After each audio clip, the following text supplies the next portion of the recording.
m'appelle Clément Marcoux.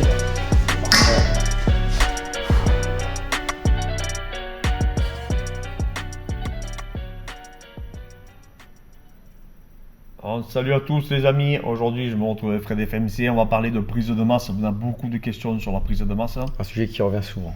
qui revient souvent, surtout dans la période. Ouais. Donc on va vous faire des vidéos les amis, des vidéos explicatives, entre autres on va parler du sommeil, entre autres on va parler de la prise de masse, de la diète, du système endocrinien, cutting, on nous parle du souvent du cutting, cutting, ouais. des pathologies. Donc si vous voulez rien louper, n'oubliez pas de vous abonner les amis, c'est très important pour soutenir la chaîne et surtout pour rien louper en fait de tout ce qu'on va vous envoyer et de toutes les informations qu'on va essayer de vous transmettre. Donc toujours quand on parle de prise de masse, pensez toujours à ressentir. Donc l'effet ressenti, on parle toujours d'interne et d'externe. Ouais, le premier point. Donc ça c'est le premier point, on parle surtout aussi de la sensation proprioceptive, donc c'est tout ce qui est musculaire et articulaire, donc c'est très important, et aussi on va dire un peu tout ce qui est capteur somatosensoriel, donc l'ouïe, l'odorat, etc., et tout ce qui va avoir une incidence.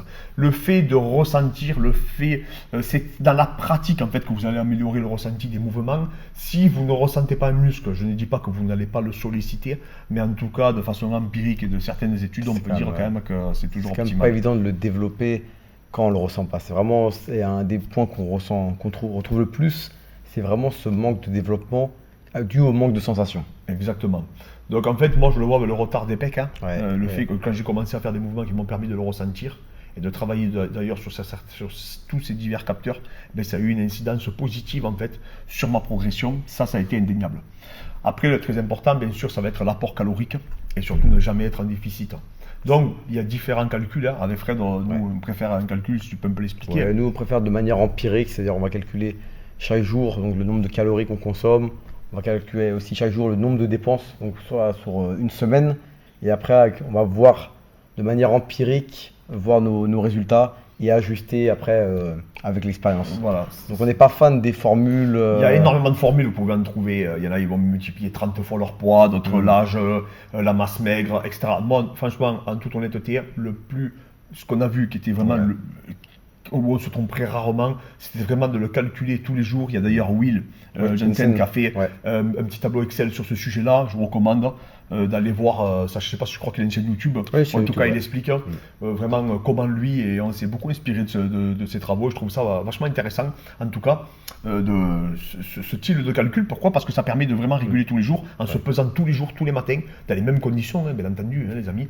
Et après, derrière, on voit par rapport à ce qu'on consomme, si on descend, si on descend pas. On fait la moyenne à la fin de la semaine. Et à partir de là, ça nous sort les chiffres. C'est jamais figé. Il faut savoir qu'une prise de masse n'est jamais figée dans le temps. Oui, parce que quand vous allez prendre du poids automatiquement, au fur et à mesure, vous allez devoir réajuster.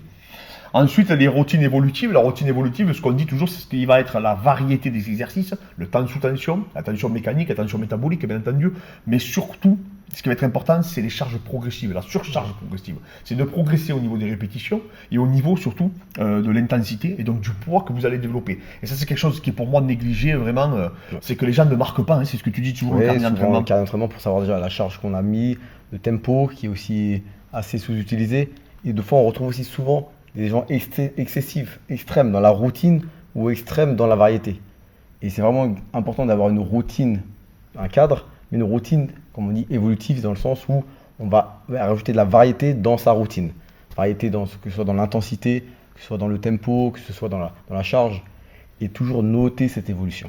Ça, noter l'évolution pour pouvoir le tracer et derrière l'analyser. Comme on dit toujours, planifier, diriger et analyser. Ça, c'est extrêmement important. Un des points qui te tient, toi, beaucoup, qu'on a beaucoup étudié, c'est le sommeil. On ferait carrément une vidéo sur le sommeil.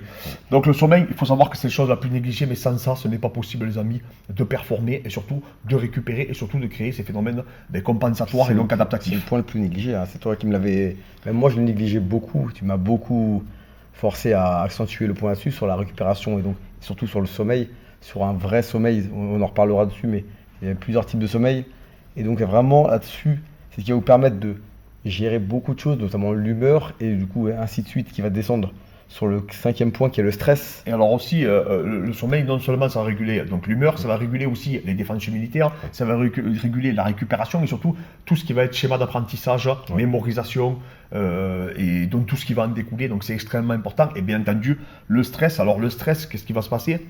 Comme je dis souvent, le stress c'est vraiment le pire ennemi qui puisse exister, que ce soit pour la performance sportive, pour donc les prises de masse. Ouais. Pourquoi? Parce que ça va avoir une incidence, mais alors vraiment drastique et vraiment qui est terrible sur le système endocrinien, donc sur votre système hormonal. Donc en fait, ce qui va se passer, c'est que l'ACTH va être sécrété donc par l'hypophyse, va avoir une incidence sur les glandes surrénales, qui eux-mêmes vont faire une cascade en fait physiologique, donc une cascade hormonale, comme je dis souvent, d'où les glandes surrénales vont sécréter le cortisol. De là, le cortisol, on le sait, c'est notre ennemi juré, même si on en a besoin pour se réveiller, etc. Il ne faut pas non plus que le diaboliser. Il ne faut pas que le diaboliser, mais en tout cas, pour la prise de masse, ça peut nous freiner. Et après, derrière, on le sait, la vasopressine, ça va avoir une incidence sur tout. Et la vasopressine, vous savez, c'est ce qu'on parle beaucoup de rétention d'eau. C'est ce qui est un peu j'aime pas dire ça comme ça, mais pour vulgariser, c'est un peu cet effet diurétique qu'on va avoir. Donc, d'où tu reviens souvent sur la création du contexte qui soit favorable à la performance. Et là, pour un contexte favorable à la prise de masse, éviter le stress, donc du coup, grâce à un sommeil et ainsi de suite. C'est un contexte général qui permet une prise de masse. Ce n'est pas juste une série, un type de série, un type de répétition, un type de charge, une méthode. C'est vraiment un contexte global. Il faut le prendre dans sa globalité. Donc les amis, voilà, on vous fera plein de petites capsules comme ça, vidéo, on vous expliquera, on essaiera vraiment de rentrer dans les détails. Après derrière, on décortiquera pour que vraiment vous compreniez en fait comment ça fonctionne, comment fonctionne la synthèse protéique, etc. Donc vous avez vu, nous, on coupe pas, on fait pas de montage, on essaie vraiment de vous faire comme un live, de vous livrer un peu notre humble expérience. Donc si vous voulez ne pas louper vraiment toutes les petites vidéos qu'on va produire, etc., n'oubliez pas de vous abonnez-vous et vous serez privilégié, donc vous aurez accès à notre information quand ça sortira. Merci encore à tous les amis pour votre écoute et votre soutien.